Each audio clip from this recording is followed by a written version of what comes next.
रात गहराने लगी थी। आसमान पर आधा चांद था और हवा में हल्की ठंडक घुली हुई थी। दूर कहीं झींगुरों की आवाजें जंगल के सन्नाटे को तोड़ रही थीं। एक यात्री, थका हुआ, बिखरा हुआ और थोड़ा डरा हुआ, उस पगडंडी पर चला जा रहा था जहां न कोई इंसान था न कोई निशान। उसके कंधे पर एक पुराना थैला लटका था, जूतों में धूल भरी थी और चेहरे पर थकान साफ छलक रही थी। वो कई दिनों से सफर पर था, न जाने किस तलाश में पर चल रहा था लगातार। कभी लगता कुछ खोज रहा है, कभी लगता कुछ भूलने की कोशिश में है। उसके मन में जैसे बहुत कुछ जमा था, अधूरी बातें, पुराने रिश्ते, अपूर्ण सपने और वो खामोशियां जो कभी किसी को सुनाई नहीं गईं। उसने कई बार सोचा कि अब रुक जाए, कहीं ठहर जाए, लेकिन हर ठहराव उसे और बेचैन कर देता था।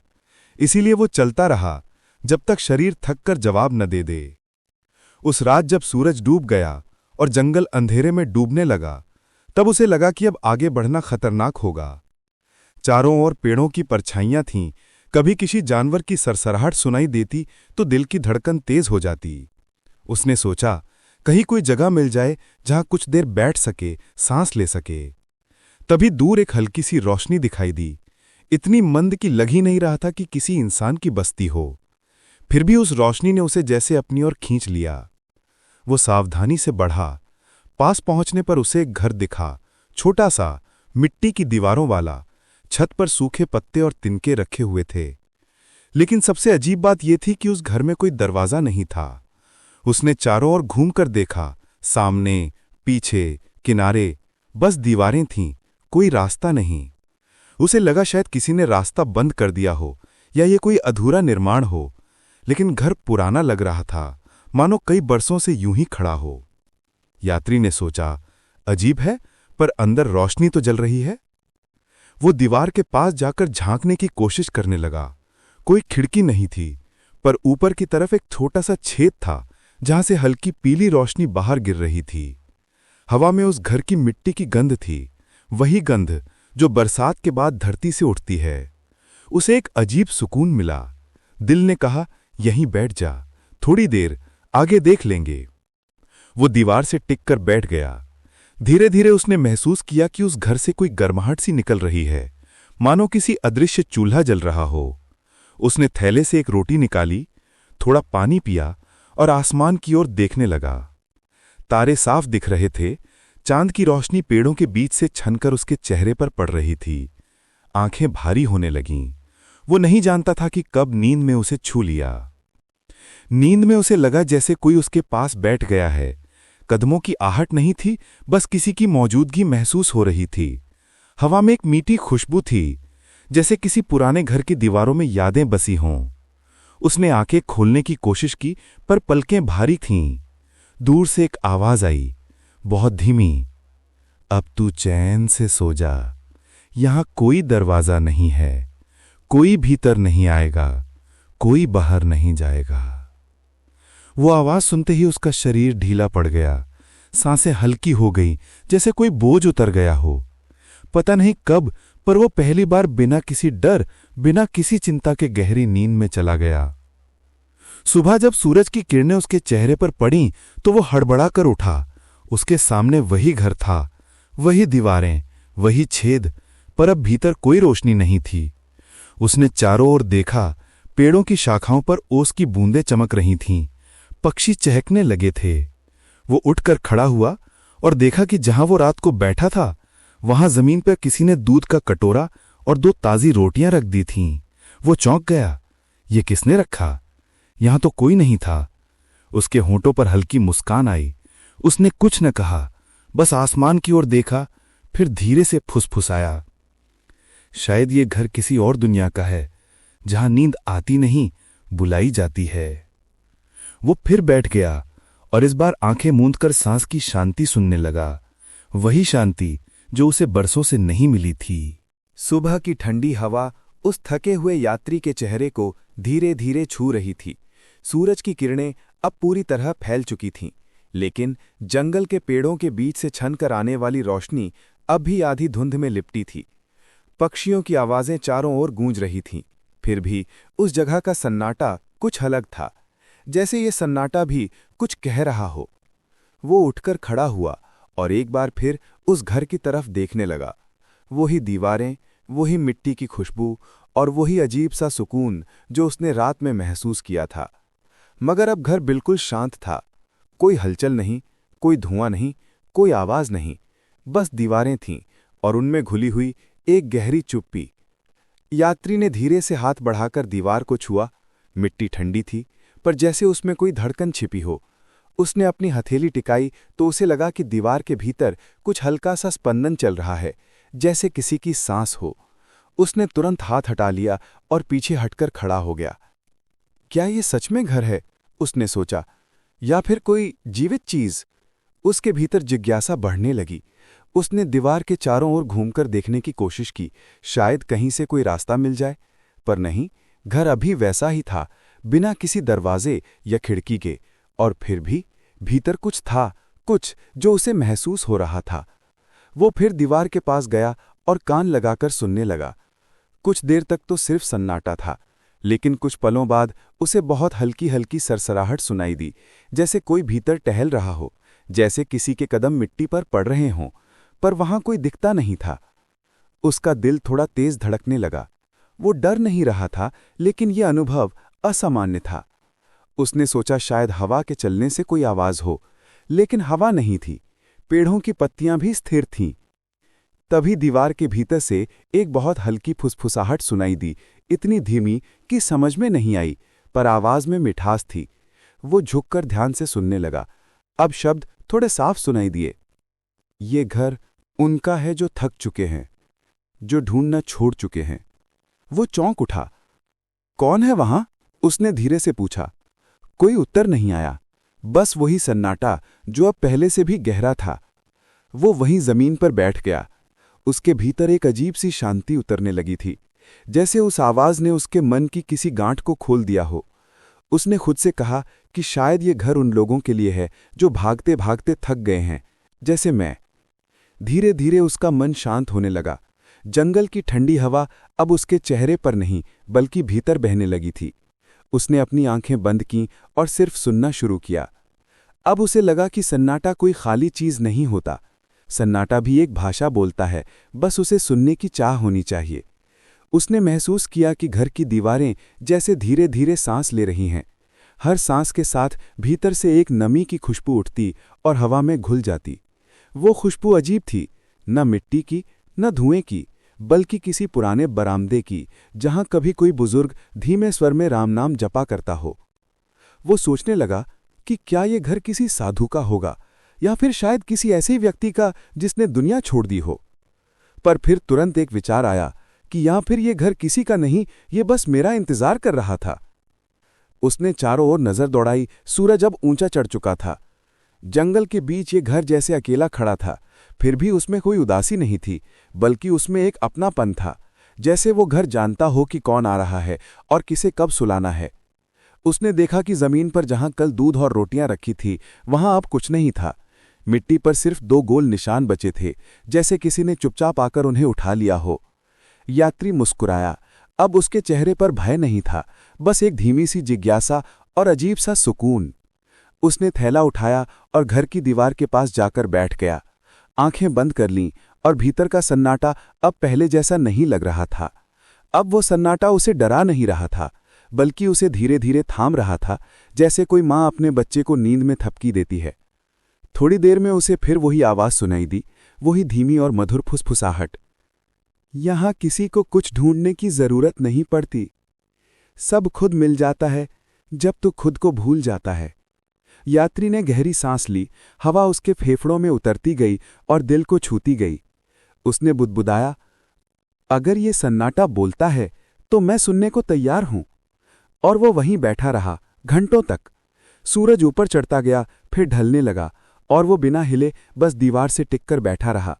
उसके भीतर अब कोई भागदौड़ नहीं थी, कोई प्रश्न नहीं था, बस एक शांत प्रतीक्षा थी, जैसे वो उस आवाज को फिर से सुनना चाहता हो।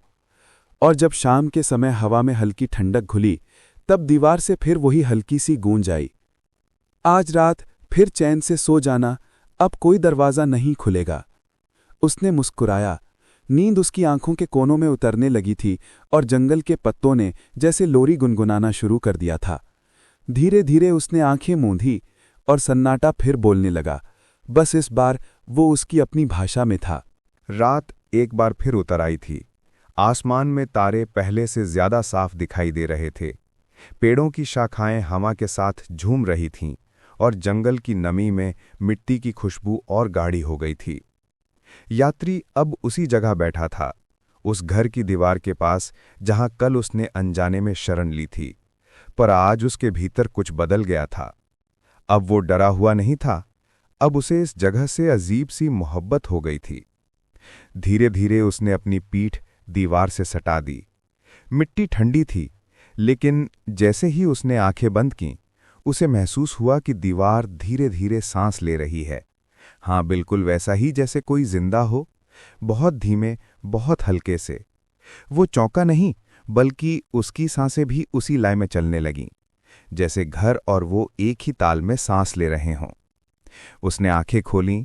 चांद की रोशनी अब दीवार पर पड़ रही थी और उसे लगा मिट्टी की सतह हल्के हल्के हिल रही है, कभी अंदर जाती, कभी बाहर आती, जैसे कोई बहुत शांत जीव इस दीवार के भीतर जी रहा हो, जो हर सांस के साथ इस घर को जिंदा रखता है।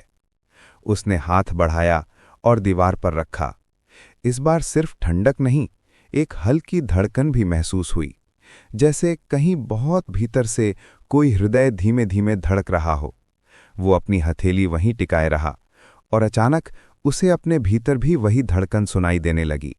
धीरे धीरे उसकी दिल की धड़कन और उस दीवार की लय एक जैसी हो गई। क्या ये घर मेरी सांसें सुनता है, या मैं इस घर की सांसें सुन रहा हूं? वो कुछ देर यूं ही बैठा रहा। हर पल उसके भीतर एक अनजानी शांति उतरती जा रही थी। वो शांति जो न किसी मंत्र से आती है, न किसी गीत से।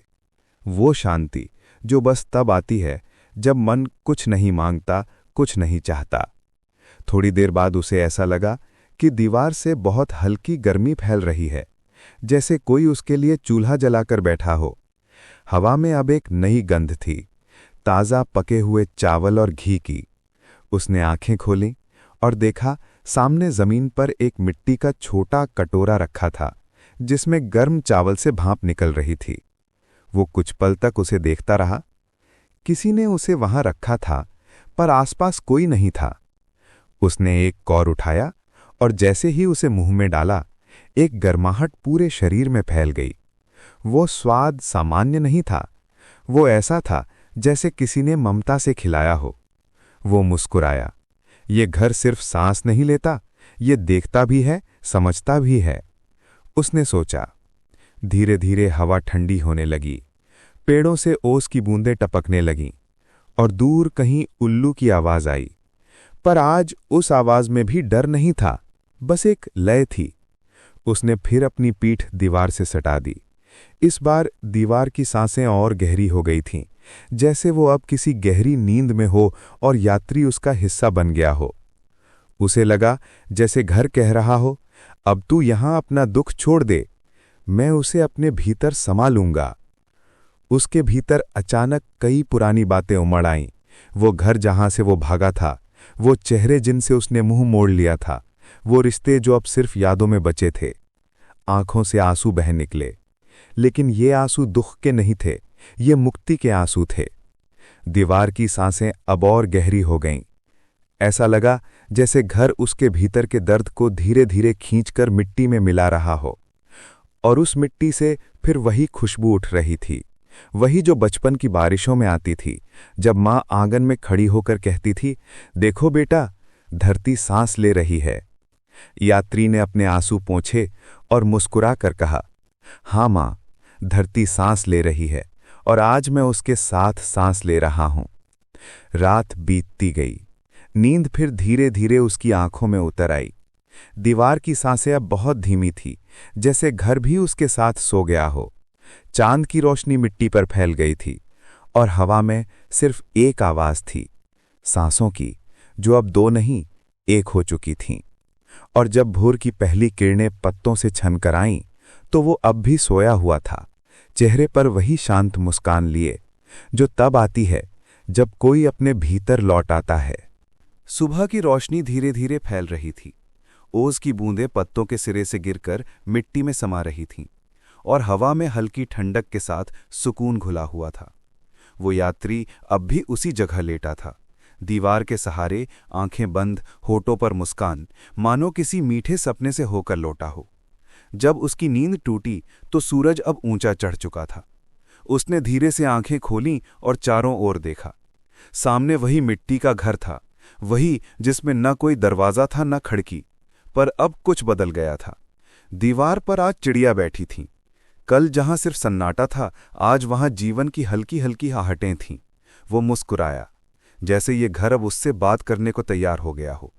उसने थैले से थोड़ा पानी पिया और उठकर खड़ा हुआ। तभी उसकी नज़र जमीन पर पड़ी। वहां मिट्टी पर कदमों के निशान थे, छोटे, साफ, नंगे पांव के निशान, जो घर के चारों ओर घूमते हुए फिर मिट्टी में गुम हो गए थे। उसका दिल धक से रह गया। वो झुककर उन निशानों को देखने लगा। कदमों का आकार किसी स्त्री का लगता था, बहुत हल्के, बहुत सधे हुए। ऐसा लगा जैसे किसी ने रात को उसके आसपास चुपचाप चक्कर लगाया हो। वो कुछ कहने ही वाला था कि हवा में हल्की सी खुशबू तैरने लगी, ताज़े फूलों और देसी घी की मिश्रित गंध। उसने सिर उठाया। हवा स्थिर थी, लेकिन वो खुशबू कहीं भीतर से आ रही थी।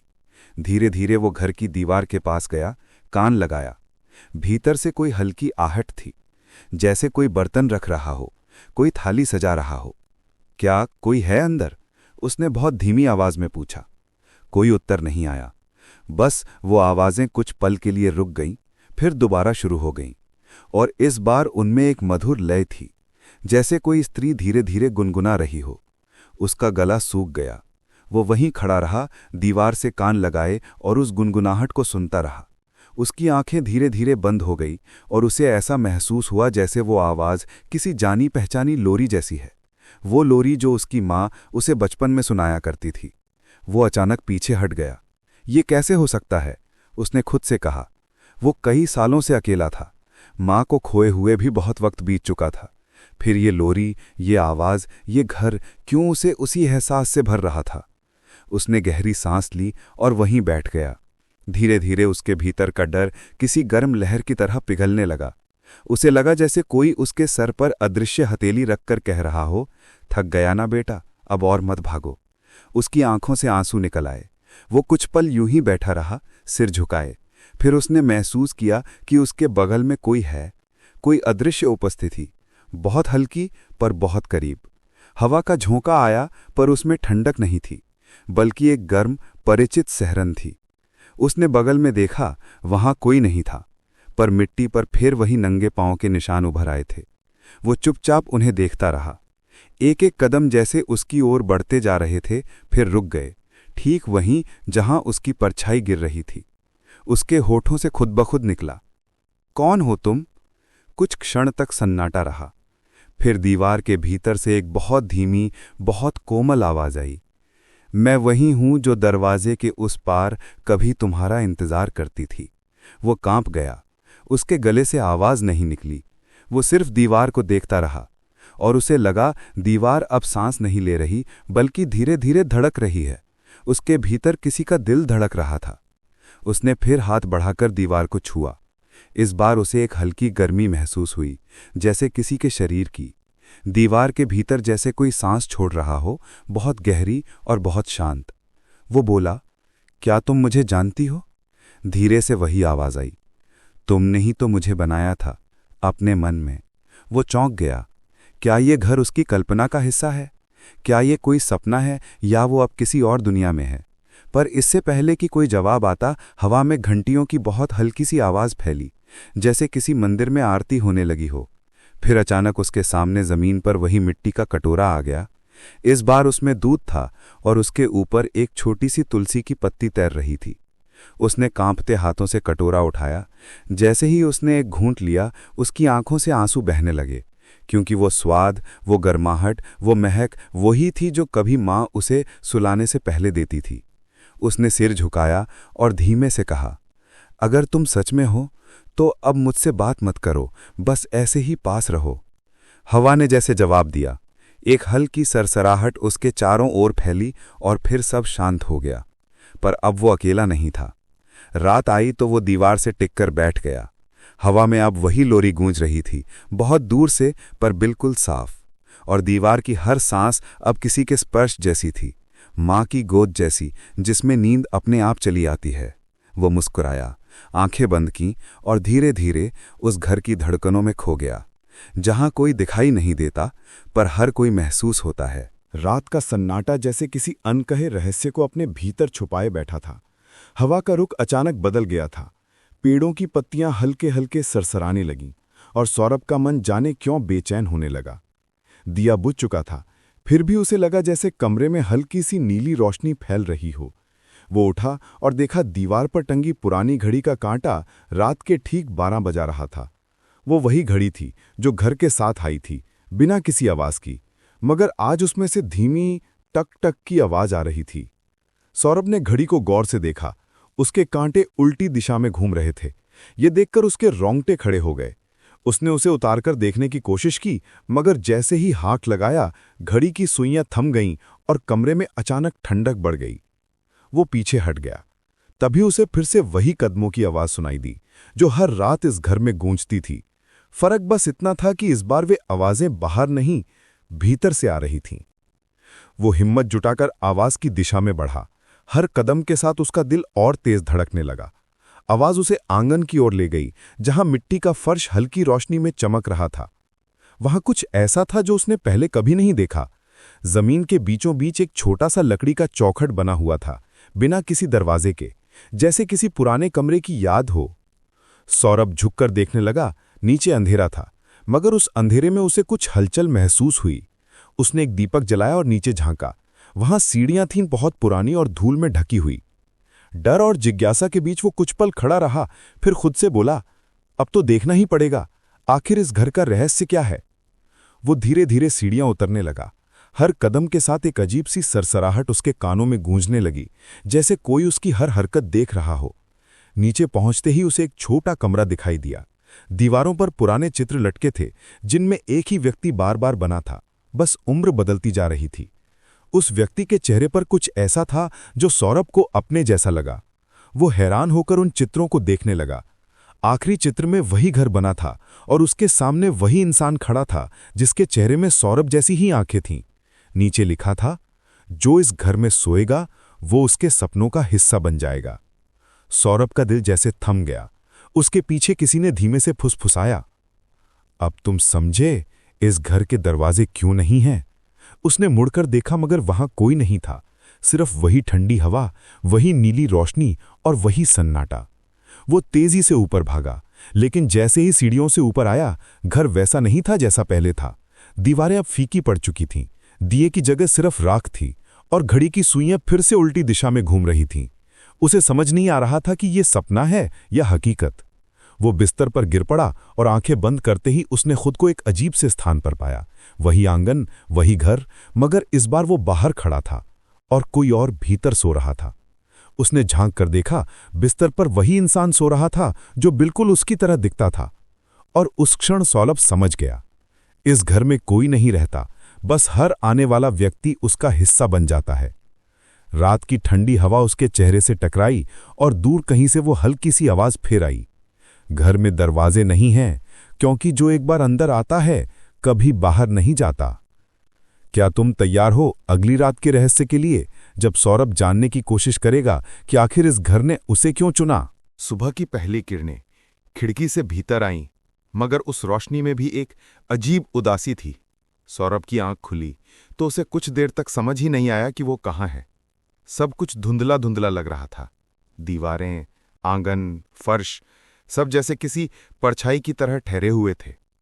उसने याद करने की कोशिश की कि रात को क्या हुआ था, पर यादों का सिलसिला बिखरा हुआ था। बस इतना याद था कि उसने सीढ़ियां उतरी थीं, दीवारों पर वे अजीब चित्र देखे थे और फिर कोई फुसफुसाया था, अब तुम समझे इस घर के दरवाजे क्यों नहीं हैं। उसने जल्दी से उठकर बाहर निकलने की कोशिश की, लेकिन बाहर निकलने का कोई रास्ता ही नहीं था। जहां पहले दरवाजा हुआ करता था, वहां अब बस दीवार थी, चिकनी, बिना किसी निशान के। उसने कई बार दीवार को धक्का दिया, थपथपाया, यहां तक कि जोर से मुक्का भी मारा, मगर वो हिली तक नहीं। उसे पहली बार एहसास हुआ कि वो सच में कैद है, ऐसे घर में जिसका कोई दरवाजा ही नहीं है। वो आंगन में गया, वहां हवा अभी भी बह रही थी, मगर उसमें एक डर समाया हुआ था। मिट्टी ठंडी थी और बीच में वही पुराना चौखट अब गायब हो चुका था। नीचे जाने वाली सीढ़ियां भी नहीं थीं, मानो घर ने खुद ही अपना रहस्य निगल लिया हो। सौरभ के दिल में घबराहट बढ़ने लगी। वो चिल्लाया, कोई है यहां? उसकी आवाज दीवारों से टकराकर लौट आई, लेकिन जवाब नहीं आया। वो रसोई की तरफ गया। वहां बर्तन वैसे ही रखे थे जैसे उसने पिछली रात छोड़े थे, लेकिन उन पर धूल जमी थी, जैसे कई साल बीत गए हों। सौरभ की सांसें तेज हो गईं। उसने खिड़की से बाहर झांकने की कोशिश की, लेकिन बाहर धुंध थी, इतनी घनी कि कुछ दिखाई ही नहीं दे रहा था। उसने हाथ बाहर निकाला, पर ऐसा लगा जैसे हवा नहीं, कोई ठोस चीज उसे पीछे धकेल रही हो। वो बिस्तर पर बैठ गया, माथे पर पसीना था। ये सपना नहीं हो सकता, उसने बुदबुदाया। तभी अचानक उसे वही नीली रोशनी दिखाई दी जो हर बार आधी रात को आती थी, मगर इस बार वो रोशनी दिन में ही चमक रही थी। वो धीरे धीरे उसके करीब गया और देखा कि दीवार पर कोई आकृति उभर रही है। वही चेहरा जो उसने नीचे वाले कमरे में देखा था, अब दीवार पर जिंदा दिखाई दे रहा था। वो चेहरा मुस्कुराया और बोला, भागने की कोशिश मत करो सौरभ, इस घर में कोई नहीं आता, बस बुलाया जाता है। सौरभ की आंखें फटी की फटी रह गईं। कौन हो तुम? मैंने तुम्हारा क्या बिगाड़ा है? चेहरा बोला, तुमने कुछ बिगाड़ा नहीं, बस तुमने खोजा, और जो इस घर का रहस्य खोजता है वो खुद इसका हिस्सा बन जाता है। मैं भी कभी तुम्हारी तरह यहां आया था, कुछ साल पहले। कभी निकल नहीं पाए? सौरभ ने कांपती आवाज में पूछा। यहां से कोई निकलता नहीं, बस मिट जाता है, दीवारों में, हवाओं में, कहानियों में, जैसे अब तुम मिटने वाले हो। सौरभ ने घबराकर पीछे कदम बढ़ाया, मगर उसके पैर जमीन में धंसने लगे। उसने नीचे देखा, मिट्टी अब तरल बन चुकी थी, जैसे कोई उसे खींच रही हो। उसने पूरी ताकत से खुद को छुड़ाने की कोशिश की, पर जितना ज्यादा वो संघर्ष करता उतना ही गहरा धंसता जा रहा था। नहीं, मैं बाहर जाऊंगा, वो चिल्लाया। लेकिन तभी दीवारों से धीमी हंसी गूंजने लगी। वो हंसी किसी इंसान की नहीं थी, वो घर की थी। हाँ, वही घर जिसकी दीवारें, छत और फर्श अब जीवित लग रही थीं। हवा घूमने लगी, नीली रोशनी तेज हो गई और फिर सब कुछ धुंधला पड़ गया। कुछ क्षण बाद सन्नाटा लौट आया। मिट्टी फिर शांत हो गई, जैसे कुछ हुआ ही न हो। आंगन में बस एक दिया जल रहा था, उसी जगह जहां सौरभ खड़ा था, और दिए के सामने अब एक नया चित्र लटक रहा था, जिसमें वही सौरभ मुस्कुरा रहा था। नीचे वही पंक्ति लिखी थी, जो इस घर में आता है वो घर का हिस्सा बन जाता है। बाहर की हवा में अब एक धीमी फुसफुसाहट तैर रही थी। बिना दरवाजों वाले घर में एक और आत्मा का स्वागत है। सुबह का सूरज उस दिन भी वैसे ही उगा था जैसे हर रोज उगता है, मगर उस घर के भीतर समय जैसे थम चुका था।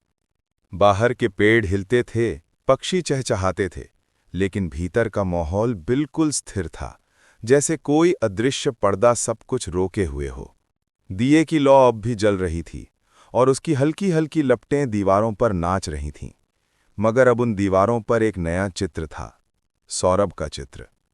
चित्र में उसका चेहरा शांत था, पर उसकी आंखें बोलती हुई लगती थीं। ऐसा लगता था मानो वो भीतर से कुछ कहना चाहता हो, कुछ अधूरा, कुछ अनकहा। और शायद उसी अधूरेपन से उस दिन की कहानी शुरू हुई। उस घर के पास से गुजरने वाले गांव वालों ने पहली बार कुछ अजीब महसूस किया। वो कहते हैं कि उस सुबह जब सूरज पूरी तरह निकला भी नहीं था, घर के भीतर से किसी के बोलने की आवाज आई।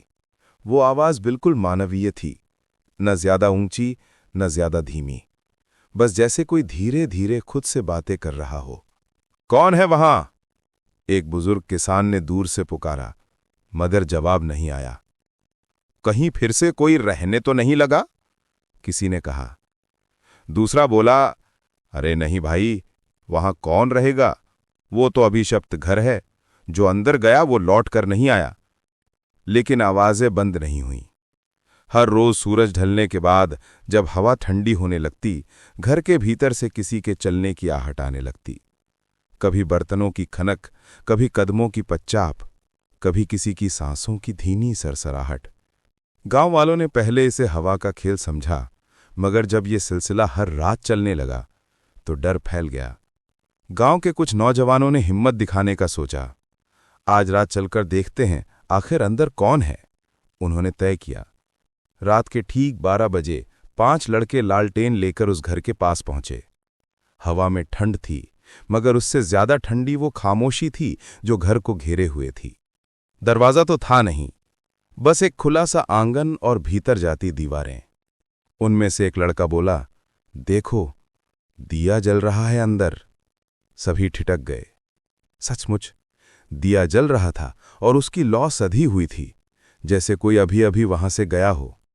वे धीरे धीरे भीतर बढ़े। अंदर सब कुछ सामान्य था। फर्श, मिट्टी, कुछ बर्तन और दीवार पर टंगा चित्र। लेकिन जैसे ही उन्होंने लालटेन ऊंची की, उनमें से एक लड़का डर के मारे चीख पड़ा। ये तो सौरभ है, उसने कहा। कौन सौरभ? अरे वही शहर वाला लड़का जो कुछ महीने पहले यहां ठहरा था।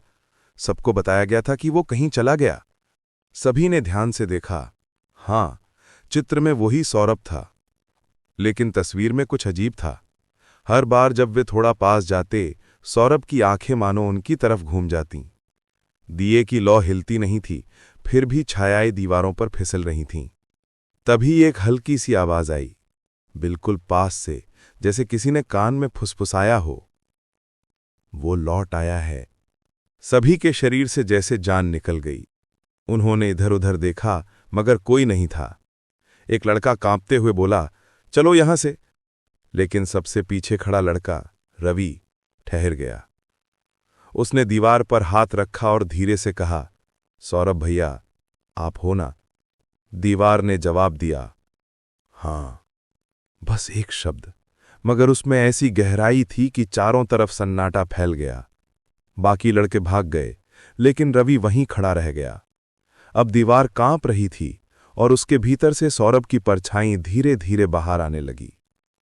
वो वैसा ही था, नीली रोशनी में नहाया, मगर चेहरा थका हुआ। सौरभ बोला, डरो मत, मैं बंद नहीं हूं, बस इस घर का हिस्सा बन गया हूं।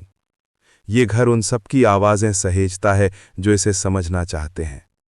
रवि कांपते हुए बोला, मगर तुम यहां क्यों फंसे? सौरभ ने धीमी इस मुस्कान के साथ कहा, फंसा नहीं, जाग गया हूं। अब ये घर सांस लेता है मेरे साथ। हर दीवार, हर छत अब मेरी आवाज है। इतना कहकर सौरभ की परछाई फिर दीवार में समा गई। दिया बुझ गया। अगली सुबह गांव वालों ने देखा, घर की दीवारों पर अब एक नई परत चमक रही थी, जैसे किसी ने रात भर उसे नए सिरे से रंग दिया हो। और दीवारों में अब एक नई आवाज गूंज रही थी, एक मुलायम, परिचित आवाज, रवि की। वो भी अब उस घर का हिस्सा बन चुका था। और तब से जब भी रात में हवा चलती, लोग कहते, वो घर सांस लेता है, क्योंकि उसके भीतर अब कई जिंदगियां हैं। उस रात गांव में किसी ने नींद नहीं ली। हवाएं अजीब थी, पेड़ों की डालियां बार बार झुककर जैसे किसी को छूने की कोशिश कर रही थी। और सबसे अजीब था वो घर, जो अब गांव के बीचों बीच खड़ा होकर अपनी खामोशी से सबको डरा रहा था। पहले वो घर बस एक रहस्य था, मगर अब वो एक जीवित उपस्थिति बन चुका था। लोगों ने किंवदंतियां बनाना शुरू कर दिया। कोई कहता कि सौरभ और रवि अब भी अंदर हैं और वहां हर रात बर्तनों की खनक सुनाई देती है। कोई कहता कि वो घर अब सांस लेता है और उसकी दीवारें बोलती हैं। बुजुर्ग कहते कि जो भी उसके पास जाता है उसकी परछाई लौटती नहीं। पर सच्चाई क्या थी ये कोई नहीं जानता था, सिवाय उस घर की दीवारों के। उस सुबह जब पहली किरणें उस घर की खिड़की पर पड़ीं, दीवारों पर हल्की नमी दिखाई दी, जैसे किसी ने भीतर से छुआ हो। धीरे धीरे उस नमी के बीच से एक आकार उभरने लगा, एक चेहरे की झलक, पहले धुंधला फिर स्पष्ट। वो सौरभ का चेहरा था, मगर अब वो किसी इंसान का नहीं बल्कि घर का हिस्सा लग रहा था। उसकी आंखें ईंटों के बीच से झांक रही थीं, होंठ दरारों में समा गए थे। और फिर दीवारों ने बोलना शुरू कर दिया। पहले वो फुसफुसाहट थी, ये घर हमें जानता है। फिर धीरे धीरे शब्द बढ़ने लगे, हम यहां हैं, जिंदा हैं, बस बाहर नहीं जा सकते।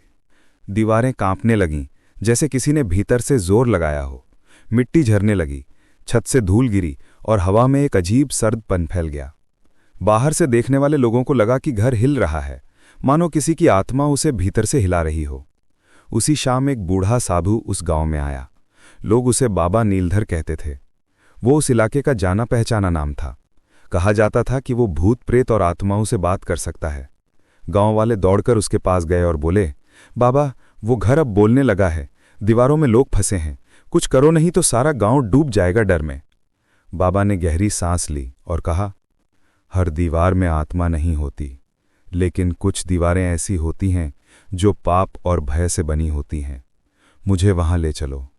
रात के समय बाबा नीलधर लालटेन लेकर उस घर के बाहर पहुंचे। हवा ठहरी हुई थी। दिए की जगह अब बस राख थी, मगर फिर भी किसी ने भीतर से फुसफुसाकर कहा, बाबा, हमें बचा लो।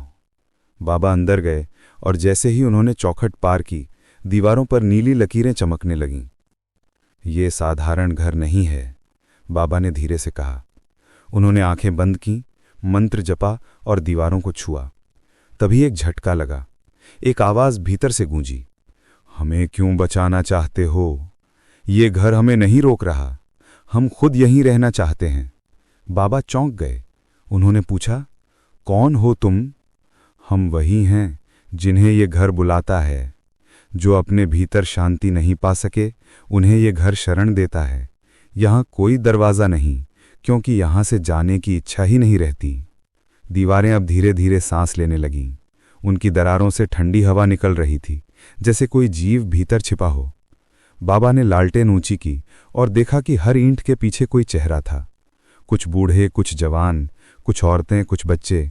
हर चेहरा शांत था, बिना दर्द के, जैसे नींद में हो।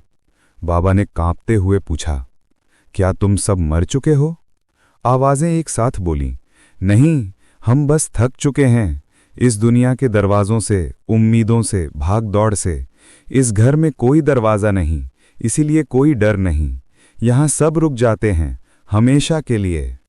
बाबा कुछ देर खामोश रहे। उनके चेहरे पर डर नहीं, बल्कि दया थी। उन्होंने कहा, तुम शांति चाहते हो, मगर ये शांति नहीं, ये स्थिरता है। ये नींद है, और नींद भी अगर हमेशा की हो जाए तो मृत्यु बन जाती है। घर कुछ पल के लिए शांत हो गया। दीवारें स्थिर हो गईं और फिर एक कोमल आवाज आई, सौरभ की। बाबा, क्या घर का कोई उद्धार हो सकता है? बाबा ने उत्तर दिया, हो सकता है, अगर घर की दीवारें फिर से सपनों को सुनना शुरू करें, डर को नहीं। इतना कहकर बाबा नीलधर ने अपनी जापमाला उठाई और घर के चारों ओर दीपक जलाए। ये दीपक भय को नहीं, स्मृति को जलाएगा। जो यहाँ हैं वे अब प्रकाश का हिस्सा बनेंगे। दीवारें धीरे धीरे पिघलने लगीं। उन पर उभरे चेहरे मुस्कुराने लगे। सौरभ की आवाज अब दूर से आती प्रतीत हुई, धन्यवाद बाबा, शायद अब हम सच में सो पाएंगे। दिया बुझ गया। हवा में हल्की सी गर्माहट फैल गई और पहली बार उस घर की दीवारों ने कुछ नहीं कहा, क्योंकि वो बोलना नहीं, सोना सीख चुकी थी। रात की हवा उस दिन कुछ अलग थी, न उतनी ठंडी, न उतनी सख्त, जैसे किसी पुराने जख्म पर धीरे से कोई मरहम लगाया गया हो। गांव वालों ने नोटिस किया कि अब उस घर से कोई आवाज नहीं आती, न बर्तनों की खनक, न कदमों की गूंज, न कोई फुसफुसाहट। बस शांति थी, गहरी और अजीब सी। लेकिन जो लोग समझदार थे, उन्होंने कहा, अब वो घर सो गया है। हाँ, वो घर अब सो रहा था, मगर ये नींद वैसी नहीं थी जैसी इंसानों की होती है। वो एक ऐसी नींद थी जिसमें स्मृतियां सांस लेती थीं और बीते हुए लोग अपने सपनों के जरिए जिंदा रहते थे। उस रात जब गांव की सारी बत्तियां बुझ गईं और आसमान में बस एक अधूरी चांदनी थी, घर के भीतर कुछ हलचल हुई। मिट्टी के नीचे से हल्की सी चमक उठी, दीवारों में महीन कंपन हुआ और अचानक, जैसे किसी बच्चे ने पहली बार आंखें खोली हों, घर ने सपना देखना शुरू किया। उसके सपने में सौरभ था, वही शांत चेहरा, वही नीली आंखें, मगर अब वो मुस्कुरा रहा था। उसने देखा कि वो घर के आंगन में बैठा है, सूरज की किरणें दीवारों पर पड़ रही हैं और हवा में हंसी की हल्की लहर है। दीवारों पर अब कोई चेहरा नहीं था, सिर्फ यादें थीं जो रोशनी के साथ खेल रही थीं। सौरभ ने आसमान की तरफ देखा और कहा, क्या ये वही घर है?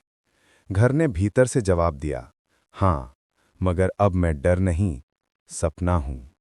सौरभ ने हंसते हुए पूछा, और तेरे सपने में मैं क्यों हूं?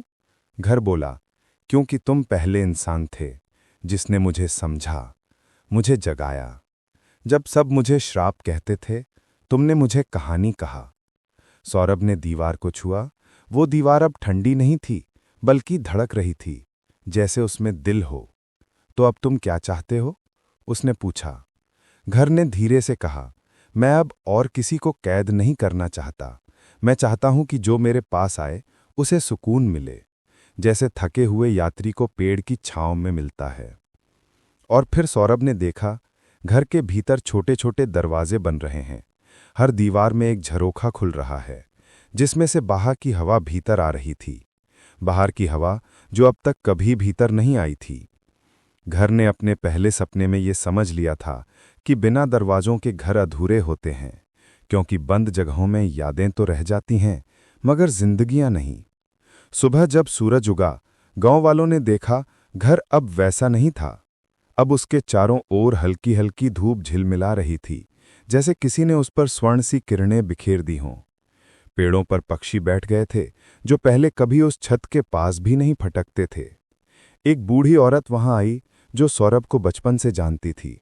उसने आंगन में जाकर मिट्टी को छुआ और कहा, अब यहां डर नहीं, सुकून है। और सच में, उस दिन से जो भी उस घर में गया, उसे भीतर एक अजीब सी शांति महसूस हुई। कुछ कहते कि वहां सोने से सबसे मीठे सपने आते हैं, कुछ कहते कि वहां बीते हुए अपनों की यादें मुस्कुराती हैं।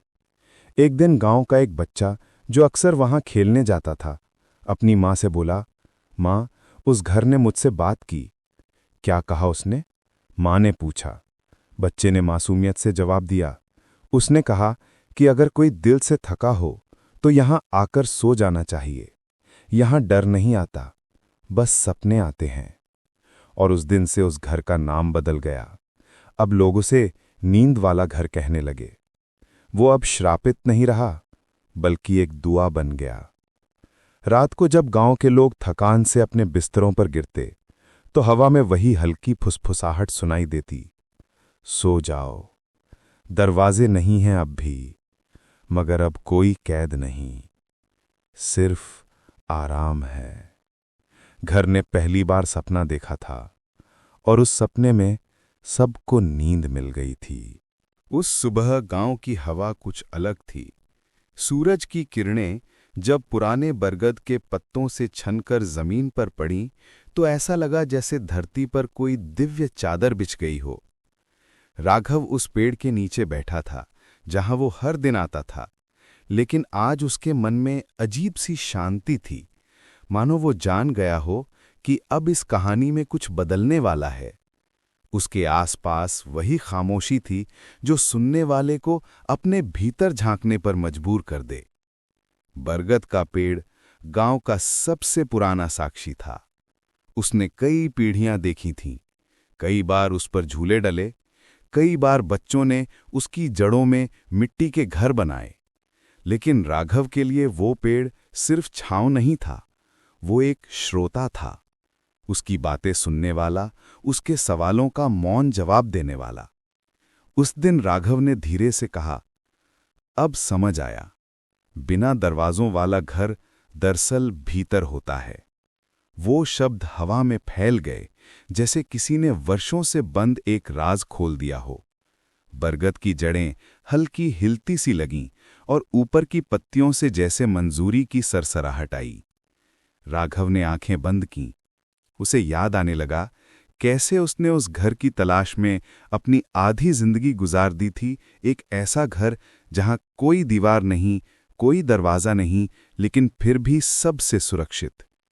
वो सोचता था कि वो घर किसी पहाड़ी के पार, किसी रहस्यमयी जंगल के पीछे होगा, मगर अब उसे समझ आया कि वो घर उसके अंदर ही था, उसकी आत्मा के भीतर।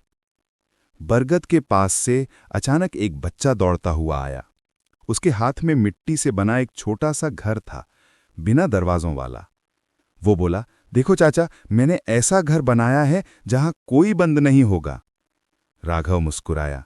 उसने बच्चे के सिर पर हाथ रखा और बोला, यही तो असली घर है बेटा, जहां कोई बंध नहीं, सब खुले दिल से रहते हैं।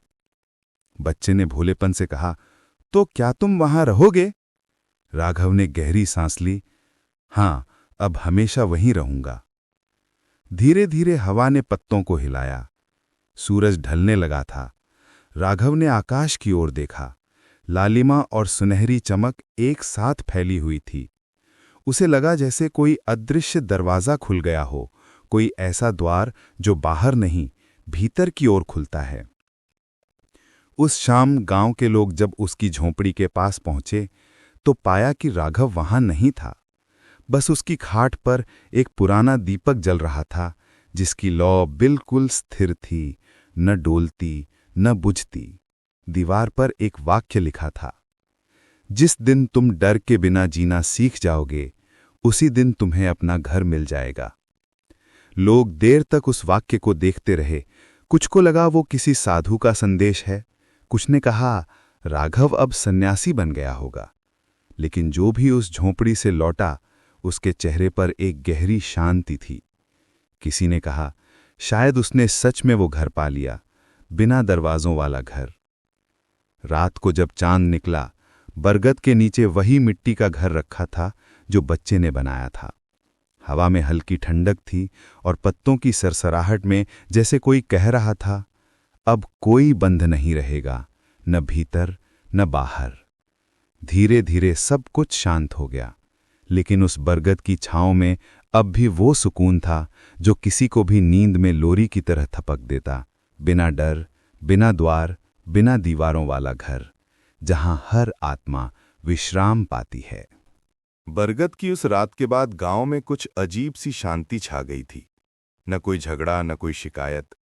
लोग कहते थे जब से राघव गया है जैसे हवा भी मीठी हो गई है। बच्चे अब बरगद के नीचे खेलते थे और अक्सर कोई न कोई उस मिट्टी के घर में एक फूल रखा था। किसी को नहीं पता था कि राघव कहाँ गया, पर हर किसी को लगता था कि वो कहीं न कहीं यहीं है, उसी हवा में, उसी मिट्टी में। एक दिन भोर के समय गांव की सबसे बुजुर्ग औरत कमला मौसी वहां आईं।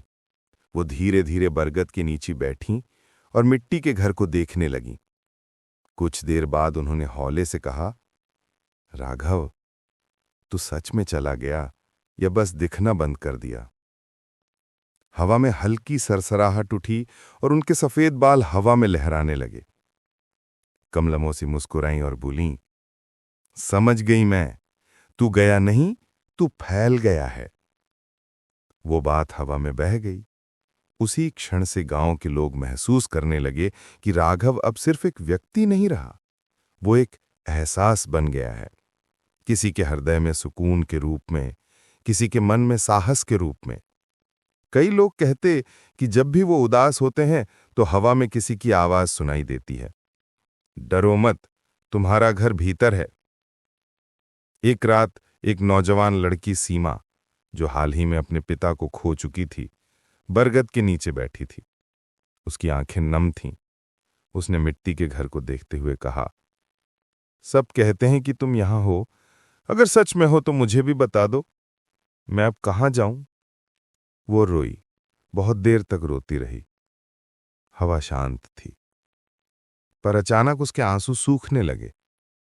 एक हल्की ठंडी लहर उसके चेहरे से टकराई और कानों में धीमी सी फुसफुसाहट आई। जहां प्यार है वही घर है। सीमा ने सिर उठाया। उसके आंखों में अब आंसू नहीं थे, बस चमक थी। उसने मिट्टी के घर में एक छोटा सा दीपक रखा और पहली बार मुस्कुराई। गांव के लोग अब बरगद के नीचे बैठकर बातें करने लगे थे। वहां कोई झगड़ा नहीं करता, कोई ऊंची आवाज नहीं उठाता। सब कहते, यहां बात करते ही मन शांत हो जाता है। धीरे धीरे वो जगह शांति की छांव कहलाने लगी। और अजीब बात यह थी कि कभी कभी बरगद के ऊपर से एक पत्ती धीरे धीरे नीचे गिरती और जिस व्यक्ति के पास गिरती उसे उस रात बहुत गहरी नींद आती, ऐसी नींद जैसी बरसों से नहीं आई थी। एक बार गांव का पंडित वहां आया। उसने कहा, यह सब मन का भ्रम है, आत्मा कुछ नहीं होती। लेकिन जब वो वहां बैठा तो कुछ ही पलों में उसकी आंखें बंद होने लगीं। उसके चेहरे से तनाव गायब हो गया और वो गहरी नींद में चला गया। सुबह जब उठा तो बस इतना बोला, वो था और है। अब गांव में हर घर में एक परंपरा शुरू हो गई थी। हर शाम को दीपक जलाने के बाद लोग कुछ पल शांति से बैठते, दरवाजे खुला छोड़ देते और मन ही मन कहते, हमारा घर भी बिना दरवाजों वाला हो जाए। धीरे धीरे लोग समझने लगे कि बिना दरवाजों वाला घर कोई ईंट पत्थर की जगह नहीं, बल्कि एक ऐसा जीवन है जहां मन खुला हो, डर बंद हो और प्रेम हर कोने में फैला हो। बरगद की जड़ें अब और गहरी हो गई थीं। हर हवा के झोंके में जैसे राघव का नाम बहता था। बच्चे कहते, देखो राघव चाचा फिर आ गए। और जब कोई पूछता कहां, तो बच्चे मुस्कुराते हुए हवा में हाथ हिलाते, यहीं हर जगह। बरगद की छांव में अब एक नई परंपरा जुड़ गई थी। हर पूर्णिमा की रात गांव के लोग वहां इकट्ठे होते। कोई फूल लाता, कोई दीपक, कोई बस चुपचाप बैठ जाता। उस जगह का वातावरण कुछ ऐसा था कि वहां पहुंचते ही मन हल्का हो जाता था, जैसे किसी ने आत्मा के बोझ को उतार लिया हो। उस रात भी ऐसा ही था। चांद पूरा निकला था। उसकी रोशनी पत्तों पर पड़कर चांदी सी चमक बिखेर रही थी। हवा में हल्की सी ठंडक थी और चारों ओर सन्नाटा, ऐसा जैसे पूरी प्रकृति ध्यान में बैठी हो। गांव के बीचों बीच रहने वाला हरिदास भी उस रात पहली बार वहां आया था। वो पिछले कई महीनों से अनिद्रा का शिकार था।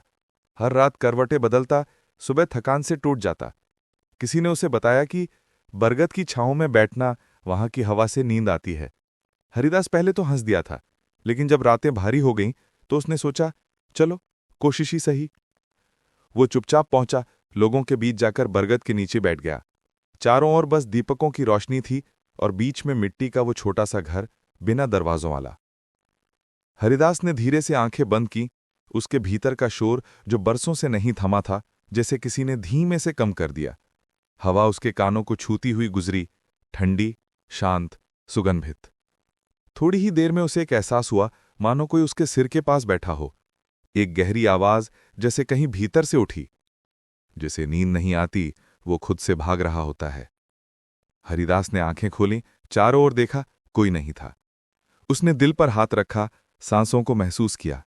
सचमुच उसका मन बरसों से भागता रहा था, पैसों के पीछे, चिंता के पीछे, अपने ही पछतावे के पीछे। अब वो पहली बार रुक गया था। वो बरगद के तने से टिक गया। उसके भीतर की धड़कनें धीरे धीरे धीमी होने लगीं और फिर कई महीनों में पहली बार उसकी आंखें अपने आप बंद हो गईं। लोगों ने सुबह देखा कि हरिदास अब भी उसी जगह सोया हुआ था, चेहरे पर मुस्कान लिए। किसी ने पास जाकर हिलाया तो वो बोला, मैंने सपना नहीं देखा, पर मुझे ऐसा लगा जैसे मैं अपने भीतर लौट गया। उस दिन से हरिदास रोज शाम को वहां आने लगा। वो कहता, ये पेड़ नहीं, ये तो नींद का वरदान है। धीरे धीरे पूरे गांव में ये बात फैल गई कि जिसे बेचैनी हो, वो बरगद के नीचे जाकर कुछ देर बैठ जाए। और सच में जो भी वहां जाता, उसे ऐसी नींद मिलती कि सालों का थकान मिट जाती। किसी ने उस जगह का नाम रखा, शांति का वृक्ष। रातें अब गांव में अलग तरह से बीतती थी। पहले लोग अपने घरों के दरवाजे बंद करके सोते थे, पर अब कई अपने दरवाजे खुले छोड़ देते। वो कहते, डर अब नहीं लगता, क्योंकि राघव अब हवा में है। एक शाम एक बच्चा अपनी मां से बोला, अम्मा, राघव चाचा क्या सच में देवता बन गए? मां ने मुस्कुराकर कहा, नहीं बेटा, वो इंसान ही रहे, पर उन्होंने वो पा लिया जो देवताओं को भी मुश्किल से मिलता है, शांति। और सच में उस बरगद के नीचे बैठने वाला हर व्यक्ति कुछ न कुछ बदल कर लौटता। कोई अपने भीतर की घृणा छोड़ाता, कोई अपने डर को वहीं दफन कराता और कोई बस मुस्कान लेकर लौटता। धीरे धीरे गांव की पहचान ही बदल गई। लोग अब उसे दरवाजा रहित गांव कहने लगे, जहां घर तो सबके थे, पर दिलों के बीच कोई दीवार नहीं बची थी। हर रात जब चांद ऊपर होता और बरगद की छांव में दीपक टिमटिमाते, तो हवा में एक लोरी गूंजती, सो जा, अब कोई डर नहीं, दरवाजे खुले हैं, सब सुरक्षित है। और उस रात से न सिर्फ हरिदास, बल्कि पूरा गांव फिर से सुकून की नींद सोने लगा। बिना दरवाजों वाला गांव, जहां हर सपना अब डर के बिना जन्म लेता था। बरगद के नीचे अब हर शाम एक अलग ही दृश्य होता था। कुछ लोग दीपक लेकर आते, कुछ शांति से मिट्टी का घर देखते और कुछ बस पेड़ के तने से टिककर अपनी सांसों की आवाज सुनते। धीरे धीरे ये जगह सिर्फ गांव की नहीं रही, आसपास के गांव से भी लोग आने लगे। सबके मन में एक ही उम्मीद होती, शायद यहां हमें वो शांति मिल जाए जो कहीं नहीं मिलती। एक दिन उसी बरगद की छांव में एक और शख्स आया। उसका नाम था गोविंद मास्टर। वो गांव के स्कूल में पढ़ाते थे, लेकिन भीतर से बेहद टूटे हुए थे। उन्होंने ज्ञान तो बहुत बांटा था, पर अपने भीतर झांकने का मौका कभी नहीं मिला।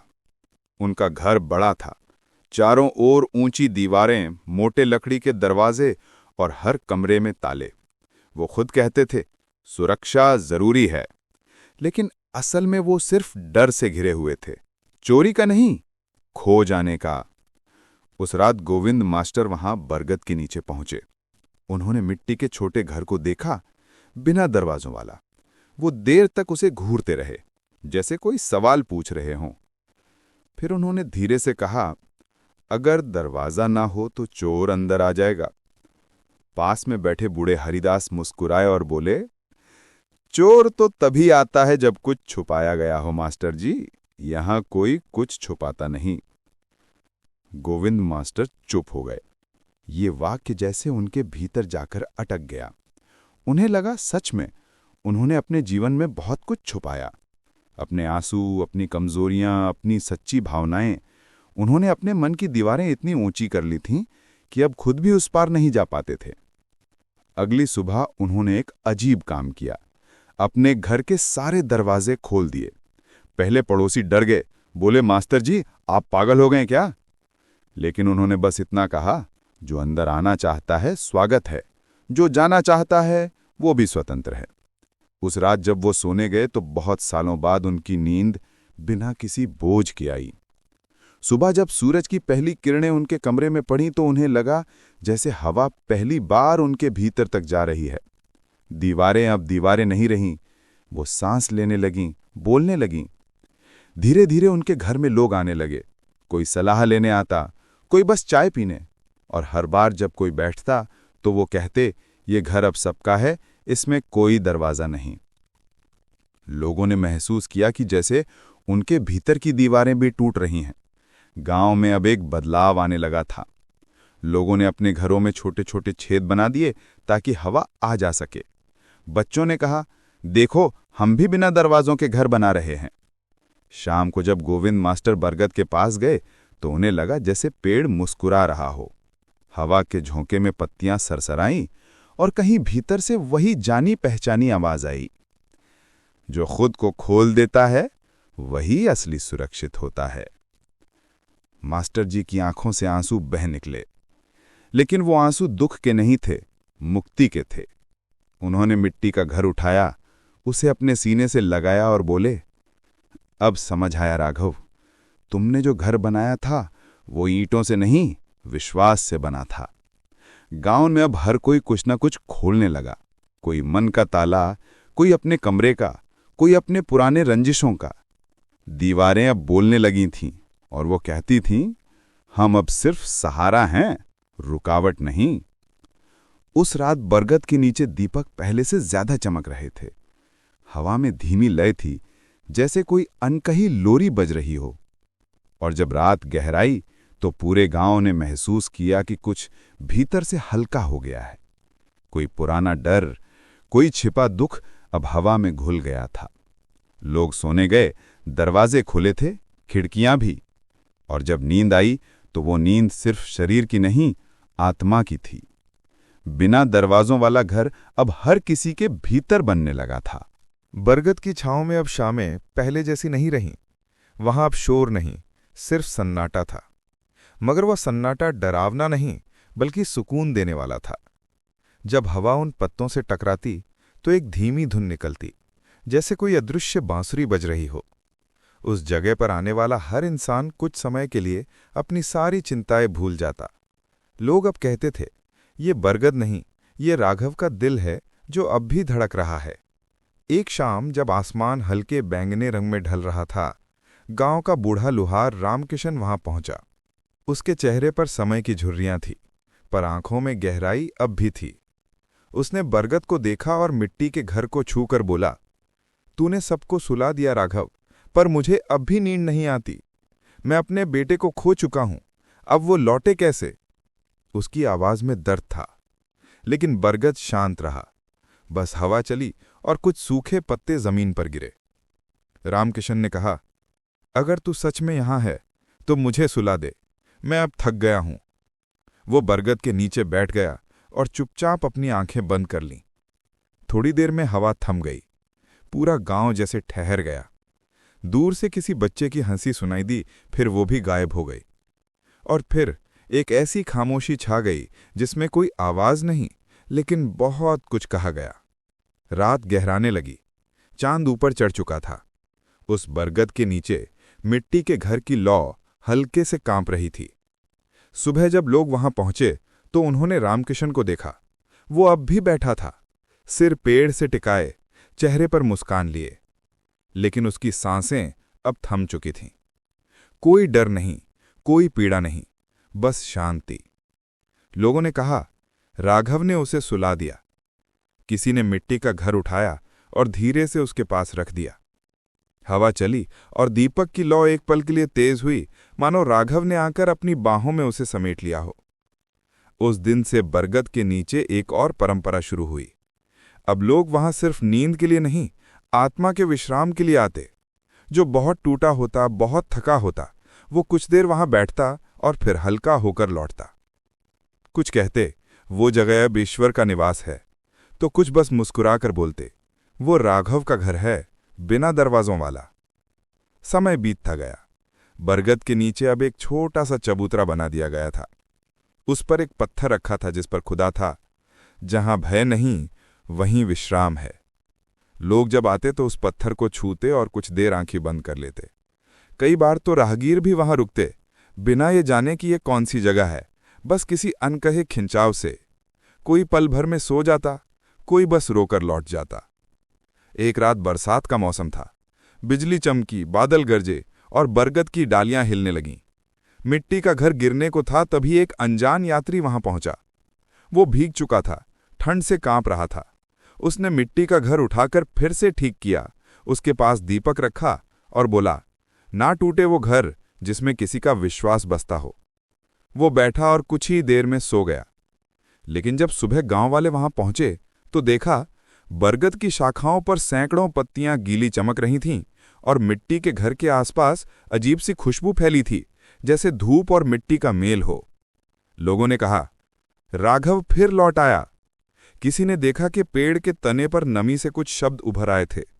मैं गया नहीं, मैं बस सबके भीतर फैल गया हूं। उस दिन के बाद जब भी हवा चलती, वो नाम जैसे उसके साथ उड़ता, राघव राघव। और जिसे भी वो हवा छू जाती, उसे उस रात गहरी नींद आती। गांव के बच्चों ने एक नया खेल बनाया, बिना दरवाजों वाला घर। वो मिट्टी से छोटे छोटे घर बनाते, फिर उनमें दरवाजा नहीं लगाते। किसी का घर गिर भी जाता तो वो हंसते, राघव चाचा कह गए थे असली घर गिरता नहीं। रातें अब शांत थीं। लोग खुले दरवाजों के साथ सोते और हर नींद में एक भरोसा होता कि कोई है जो हवा बनकर, लोरी बनकर उनके सिरहाने बैठा है। और उस बरगद के नीचे अब भी एक दीपक जलता रहता था, धीमी स्थिर लौ में, जो कहती थी, शांति वहीं जन्म लेती है जहां दीवारें खत्म हो जाती हैं। बरगद के नीचे अब वर्षों बीत चुके थे। मौसम बदले, लोग बदले, पर वो मिट्टी का घर अब भी वैसा ही था, छोटा, शांत और बिना दरवाजों वाला। उसकी दीवारों पर अब काई उगाई थी, लेकिन उसकी चमक कम नहीं हुई थी। हर नए दिन के साथ कोई न कोई वहां आता, दीपक रखता, कुछ कहे बिना चला जाता। उस जगह का नाम अब दूर दूर तक फैल चुका था। लोग उसे शांति का आश्रय कहते थे। एक सर्द सुबह गांव के बाहर से एक युवती वहां पहुंची। उसका चेहरा थका हुआ था, आंखों में रातों की नींद की कमी थी। वो लंबी यात्रा के बाद आई लगती थी। उसने मिट्टी के घर को देखा और बस एक पल को उसकी आंखें भर आईं। उसने फुसफुसाकर कहा, माँ कहती थीं, जब सब जगह से थक जाओ तो उस जगह जाओ जहां दरवाजे नहीं होते। शायद वही जगह ये है। वो बरगद के नीचे बैठ गई, आंखें बंद कर ली। हवा बह रही थी, पत्ते झूम रहे थे और सूरज की हल्की किरणें उसकी आंखों पर गिर रही थी। धीरे धीरे उसके भीतर जो तूफान था वो शांत होने लगा। उसे लगा जैसे कोई अदृश्य हाथ उसके सिर पर फेर रहा हो। और तभी बहुत धीमे स्वर में उसे किसी की आवाज सुनाई दी। तू अकेली नहीं है, ये घर सबका है। वो चौंक गई, पर डर नहीं लगी।